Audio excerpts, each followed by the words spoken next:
Biology ಪ್ಯಾಟರ್ನ biology key ಆನ್ಸರ್ನ ನೋಡ್ಕೊಂಡು ಬರೋಣ. Let us start here. Okay, ಈಗ ಕ್ವಶನ್ ನಂಬರ್ 169. ಓಕೆನಾ?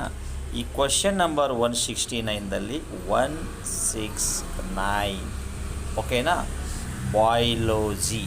ಈ ಬಯಾಲಜಿಯಲ್ಲಿ 169 ಕ್ವಶನ್ನ ಯಾವ ಥರ ಕೇಳಿದ್ದಾನೆ ನೋಡ್ಕೊಂಡು ಬರೋಣ. ನೋಡಿ,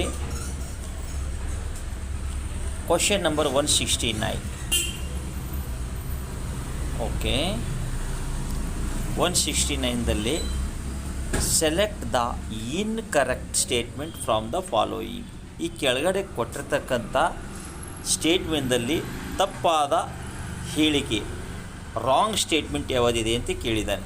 ಇನ್ಕರೆಕ್ಟ್ ಸ್ಟೇಟ್ಮೆಂಟ್ ಫಸ್ಟು ನಾವು ಅರ್ಥ ಮಾಡ್ಕೋಬೇಕು. ಎಲ್ಲಿ ಅರ್ಥ ಮಾಡ್ಕೋಬೇಕಪ್ಪ ಅಂದರೆ, ಕ್ವಶನ್ ಯಾವ ಥರ ಕೇಳಿದ್ದಾನೆ, ಸೆಲೆಕ್ಟ್ ದ ಇನ್ಕರೆಕ್ಟ್ ಸ್ಟೇಟ್ಮೆಂಟ್, ತಪ್ಪಾದ ಸ್ಟೇಟ್ಮೆಂಟ್ ಯಾವುದಿದೆ, ರಾಂಗ್ ಸ್ಟೇಟ್ಮೆಂಟ್ ಯಾವುದಿದೆ ಅಂತ ಕೇಳಿದ್ದಾನೆ. ಸೊ ನೋಡ್ಕೊಂಡು ಬರೋಣ. So a digestive system is platyhelminthes is incomplete. ಈ ಪ್ಲ್ಯಾಂಟಿ ಹೆಲ್ಮೆಂಥಿಸ್ದಲ್ಲಿ ಎನಿಮಲ್ ಕಿಂಗ್ಡಮಿಂದ ತೊಗೊಂಡಿದ್ದಾನೆ ಕ್ವಶನ್ನು. ಪ್ಲ್ಯಾಂಟಿ ಹೆಲ್ಮೆಂಥಿಸ್ದಲ್ಲಿ ಇನ್ಕಂಪ್ಲೀಟ್ ಡೈಜೆಷನ್ ಆಗ್ತದ ಅಂತ ಕೇಳಿದ್ದಾನೆ. ಖಂಡಿತ ಯಸ್. ಓಕೆನಾ? ಒಂದು ಸ್ಟೇಟ್ಮೆಂಟ್ಸು ಕರೆಕ್ಟಾಗಿ ಕೇಳಿದ್ದಾನೆ. Second one, bilateral symmetry is a characteristics feature of adult echinoderms. In adult echinoderms ಮೇ ಬೈಲ್ಯಾಟ್ರಲ್ ಸಿಮೆಟ್ರಿ ಇರುವುದಿಲ್ಲ. ಇದು ರಾಂಗ್. ಬೈಲ್ಯಾಟ್ರಲ್ ಸಿಮೆಟ್ರಿ ಇರುವುದಿಲ್ಲ ಅಡಲ್ಟ್ ಎಕೆನೋಡರ್ಮದಲ್ಲಿ. ಅಡಲ್ಟ್ ಎಕೆನೋಡರ್ಮದಲ್ಲಿ ರೇಡಿಯಲ್ ಸಿಮೆಟ್ರಿ ಮಾತ್ರ ಇರುತ್ತೆ. Okay, radial, RADIAL, radial symmetry, radial symmetry process ಮಾತ್ರ ಇರುತ್ತೆ.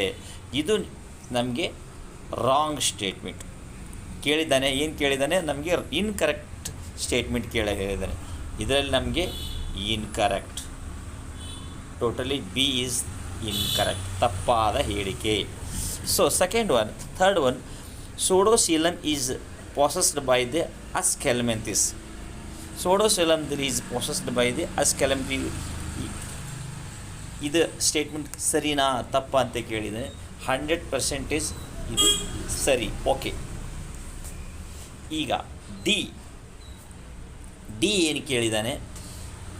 Not ಕಾಡ್ is persistent throughout life in the chondrichthyes. ಈ ಕಾಂಡ್ರಿಥಿಸ್ದಲ್ಲಿ persistent throughout the life in the class of candidate ಇದೆ. ಇದು ಈಕ್ವೇಷನ್ ಚೆನ್ನಾಗಿದೆಯಾ, ರಾಂಗ್ ಸ್ಟೇಟ್ಮೆಂಟ್ ಇದೆಯಾ, ಕರೆಕ್ಟ್ ಇದೆಯಾ ಅಂತ ಕೇಳಿದ್ದಾನೆ.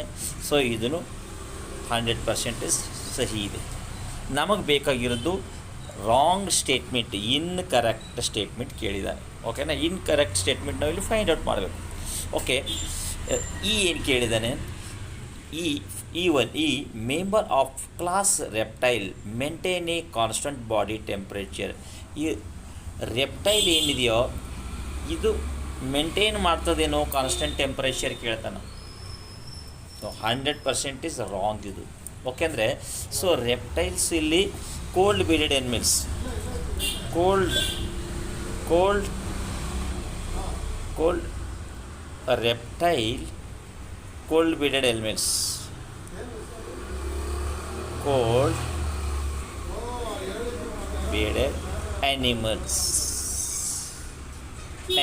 ಇಲ್ಲಿ ರೆಪ್ಟೈಲ್ಸ್ ಏನಾಗಿದೆ? So reptiles is the cold blooded animals. Totally ಈ ರೆಪ್ಟೈಲ್ ಏನು ಮಾಡ್ತದೆ? ಕಾನ್ಸ್ಟಂಟ್ ಟೆಂಪ್ರೇಚರ್ ಮೇಂಟೈನ್ ಮಾಡೋಕ್ಕಾಗಲ್ಲ. ಅದಕ್ಕೆ it is A cold blooded animals. So warm blooded animals in constant body temperature ಮಾಡೋದೇ warm blooded animals. Just warm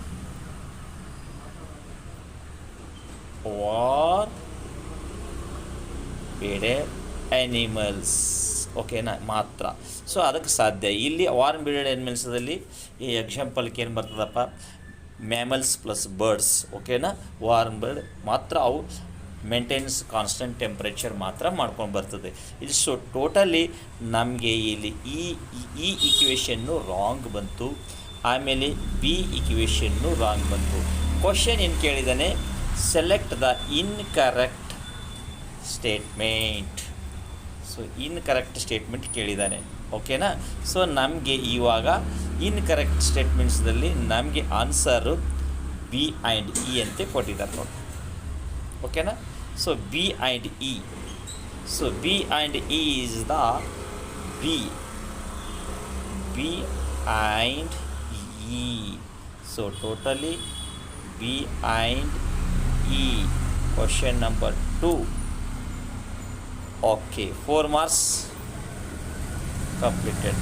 so ಕ್ವಶನ್ನ ತುಂಬ ಅರ್ಥ ಮಾಡಿಕೊಂಡು ಡೀಸೆಂಟಾಗಿ ಓದಿಬಿಟ್ಟು ಅದನ್ನು ಅಂಡರ್ಸ್ಟ್ಯಾಂಡ್ ಮಾಡ್ಕೊಂಡಿದ್ರೆ ಕನ್ಸೆಪ್ಟು ಖಂಡಿತ ಆನ್ಸರ್ ಮಾಡ್ಬೋದು. Thank you so much.